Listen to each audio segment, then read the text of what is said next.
Following new developments overnight on the crisis in Afghanistan, you're taking a live look right now over Kabul, where the Taliban has just taken over. And while you were sleeping, top officials with the Taliban say they will grant amnesty for everyone in the country.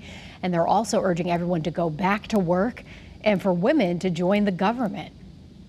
Here in the U.S., President Joe Biden admits that he did not think that the Taliban would take control so quickly. But he is standing by his decision and insists pulling out U.S. troops was the right decision. Channel 3's Roger Suzanne joins us now live in New Haven with the president's thoughts, as well as new information about a New Haven charity that's trying to help refugees from Afghanistan survive that crisis. Roger, good morning.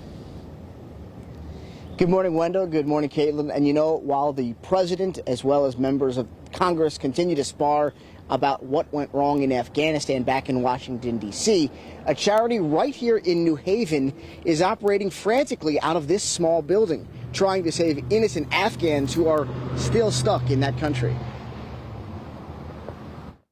While Afghanistan was falling under Taliban control, IRIS's executive director, Chris George, was on the phone here in New Haven, trying to help Afghan refugees escape to Connecticut. Last night, he helped a family of 6 get out of the country after trying to give them hope. We're going to connect you to health care. We have a wonderful partner here, Yale New Haven Hospital. We're going to enroll your kids in school. School's going to start in a few weeks. We're going to help the parents who don't speak English learn English, and this is an important part, we're going to help find you a job. Charities like IRIS, which stands for Integrated Refugee and Immigrant Services, are more important than ever. U.S. officials estimate about half of the population of Afghanistan, around 9 million people, will need some kind of humanitarian aid. Many helped the U.S. military over the last 20 years. They might be interpreters, they might be truck drivers, they might be cooks that worked on army bases. The airport near Kabul was overrun by civilians desperate to leave.